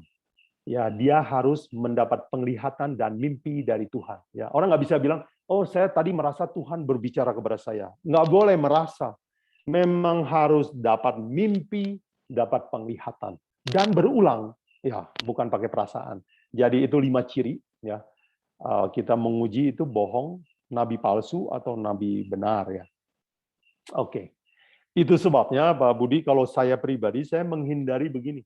Oh, Tuhan berbicara sama saya tadi supaya belok kanan. Saya nggak mau pakai presumption begitu ya, itu takabur ya. Saya lebih suka menggunakan kata misalnya, saya mendapatkan kesan misalnya untuk tidak pergi ke sebelah kanan. Ya, itu lebih jujur daripada bilang Tuhan bilang sama saya belok kanan. Nanti saya harus diuji ya kenabian saya. Baik saudara sekalian, buat kita juga semua hati-hati, jangan, kalau Tuhan tidak bicara langsung sama kita, jangan bilang Tuhan bicara sama saya. Ya, nanti kita disebut nabi palsu ya. Terima kasih Pak Budi pertanyaannya. Oh, ada pertanyaan dari ya, dari Ibu yang tadi. Oke. Jadi Ibu Home Care. Ibu ini mau bertanya, apakah pendeta seperti yang isi khotbahnya tentang ilmu gelap kebanyakannya, mungkin karena beliau mantan dukun. Pertanyaan saya, apakah pendeta seperti itu benar atau tidak, Pak? Gitu. Oke, ya kita tidak sebut nama, bagus. Ya, apakah pendeta yang bekas dukun, terus ya khotbah-khotbahnya bisa benar atau tidak? Nah, tetap saya dan kita jangan menghakimi. Tetapi mari kita uji dengan Alkitab, ya, tes. Kalau dia bilang saya Tuhan berbicara sama saya bulan depan akan begini begitu, si A si B akan meninggal. Kalau tidak terjadi pasti nabi palsu, ya nggak usah ragu-ragu, oke? Dan orang yang sering bicara tentang dunia roh, periksa dengan Alkitab.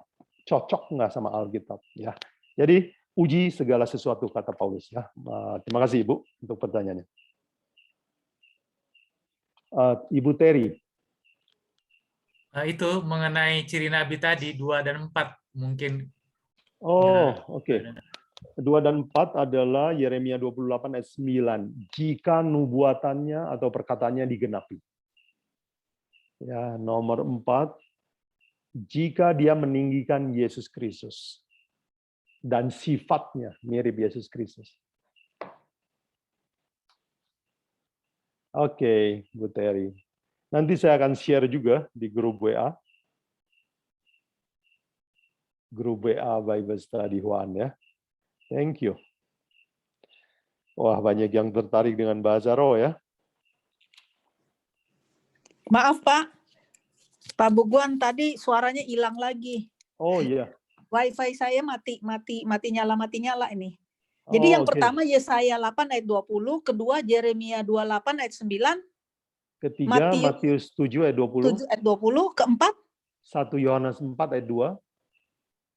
1 Yohanes 4 ayat 2 ya. Ya. Yang kelima Bilangan 12 ayat 6 ya. Ya, betul. Oke. Jadi hari ini teman-teman semua banyak nabi palsu. Ya, kita hidup di akhir zaman. Yesus bilang, awas nabi palsu. Jadi memang ada nabi palsu. Tapi mereka semua juga mengatakan yang sama lagi Pak kalimatnya. Ya, betul. Mereka mengatakan juga hati-hati ya dengan nabi-nabi palsu. Ya, dan nasihatnya baik. Nasihat itu baik. Ya. Definisi nabi palsu adalah pakai firman Tuhan tapi tidak mengajarkan kebenaran Tuhan. Nah, gitu. Jadi nabi palsu bukan pakai kitab yang lain ya.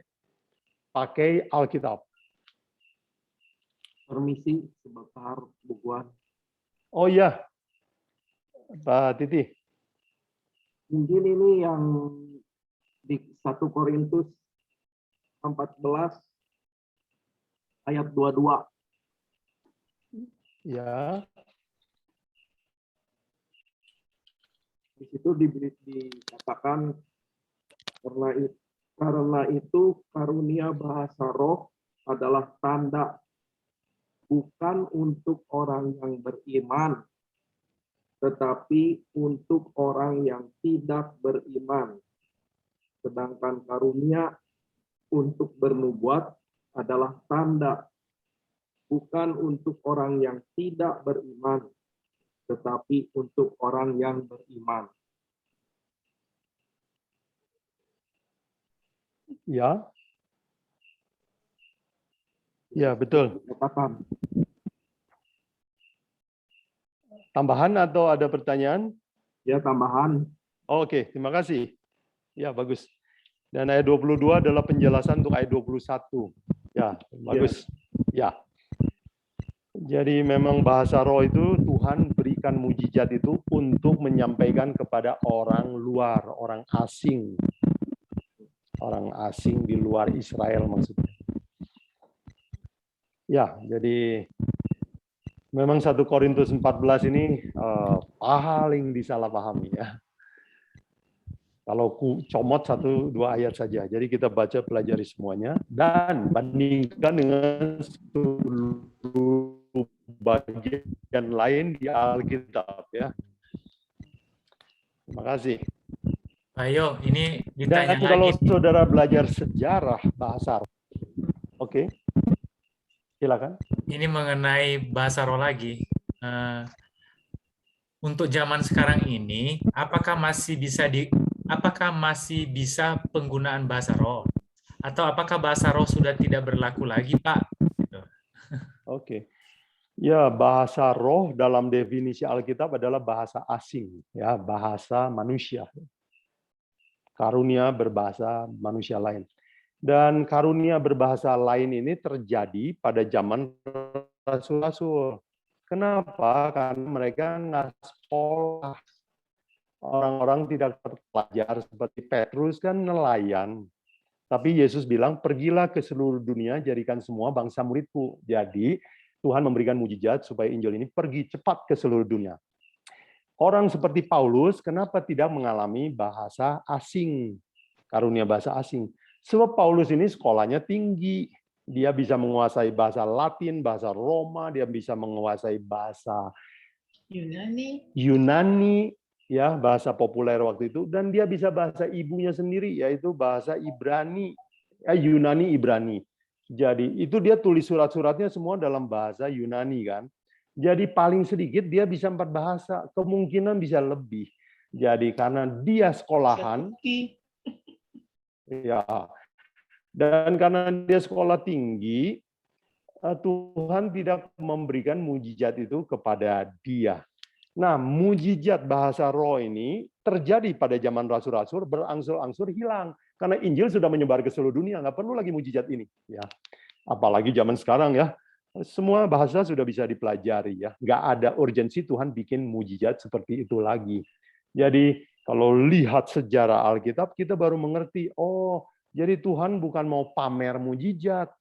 Memang Tuhan itu selalu bikin mujizat kalau memang diperlukan. Ya, manusia suka mau mujizat untuk pamer ya. Oke, jadi Tuhan tidak akan bikin mujizat segala sesuatu yang bisa dikerjakan oleh manusia. Thank you. Bagus. Terima kasih, Pak. Terima kasih, Bu. Pertanyaan bagus. Baik, selamat malam, Pak. Mungkin saya ada pertanyaan. Ya, salam kenal dulu. Saya Sugeng, Pak, yang minggu kemarin dengan menggunakan nama Malvin Lintong itu, Pak. Nama oh, iya, Pak Sugeng. Ya, okay. Begini, halo. Pak. Mungkin kalau boleh dipertegas itu untuk nabi-nabi palsu itu ya. Mungkin ada ayat yang bisa mempertegas kita bahwa setelah kehadiran Tuhan Yesus gitu kan. Nah, itu kan zaman nabi-nabi kan sebelum Tuhan Yesus itu hadir. Nah, untuk adanya nabi itu dinubuatkan lagi apa tidak? Itu kan saya kira udah bisa diperjelas gitu, Pak. Paham ya maksud saya, Pak? Oh, mungkin ada. Ya. Terima kasih. Ada ayat yang ini bisa mendukung. Ya, bisa. Pak Sugeng kan bilang nabi itu sebelum Yesus ya? Iya. Oke, saya mau tunjukkan di Alkitab Perjanjian Baru banyak kata nabi ya. Oke. Kalau setelah Perjanjian Baru kan rasul, Pak, ibaratnya ya, rasul daripada Tuhan Yesus. Tapi juga mereka rasul juga nabi, juga ada nabi selain rasul. Oke, makasih. Saya kasih ayatnya ya, Pak Sugeng. Ya bagus ini tanyakan, karena orang pikirin nabi kalau kita bicara akan di kitab Wahyu bilang nanti pada akhir zaman nabi palsu akan turunkan api dari langit. Lalu jangan-jangan kita berpikir bahwa itu zaman dulu. Enggak. Pada akhir Perjanjian Baru ini akan ada nabi lagi, ada yang asli, ada yang palsu. Ya, kalau ada palsu pasti ada asli ya, Pak Sugeng ya. Saya kutip dari misalnya Kisah Para Rasul ya. Kitab Para Rasul, oke.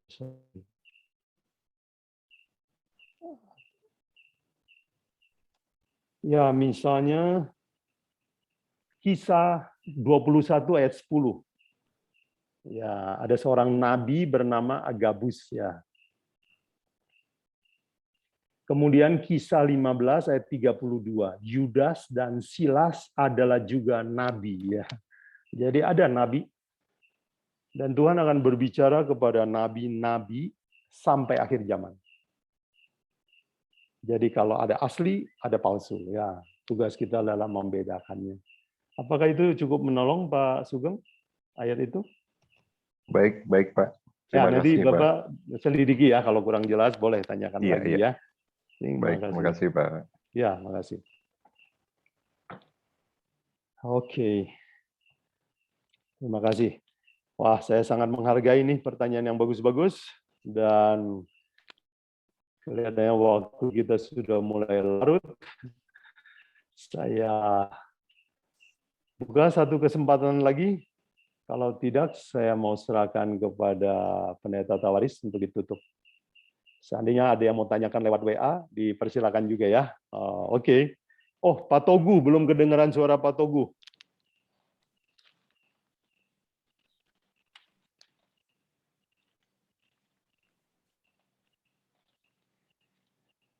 Baik, kalau tidak ada, saya kembalikan kepada Pak Tawaris untuk ditutup. Terima kasih, saudara sekalian. Tuhan memberkati.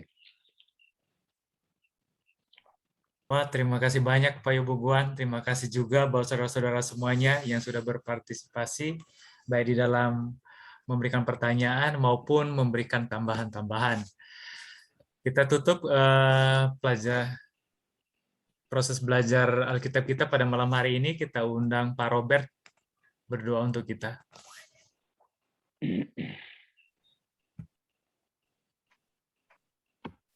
Baik, kita berdoa. Bapa di sorga, kami bersyukur karena pelajaran malam hari ini. Biarlah kiranya kuasa Roh Kudus-Mu menguatkan kami, meneguhkan kami untuk dapat menghidupkan di dalam kehidupan kami, tetap setia bersama dengan Tuhan, dan biarlah kiranya kami selalu membaharui kehidupan kami di dalam Tuhan, agar hari lepas hari kami tetap setia berada bersama-sama dengan Tuhan sampai hari Maranatha nanti. Kami bersyukur, terima kasih hamba-Mu Bapak Yoboguan yang mau membantu, menolong kami mengerti akan firman Tuhan. Karuniakan hikmat, akal budi dari sorga, agar pada kesempatan berikutnya hamba Tuhan ini akan memberikan pelajaran yang berguna bagi iman kerohanian kami. Kami mau serahkan hidup kami malam hari ini dalam istirahat kami, biarlah kiranya Tuhan yang memimpin dan memberkati kami. Ke dalam tangan-Mu kami semua serahkan, di dalam nama Yesus kami berdoa dan mengucap syukur. Amin. Amin. Amin.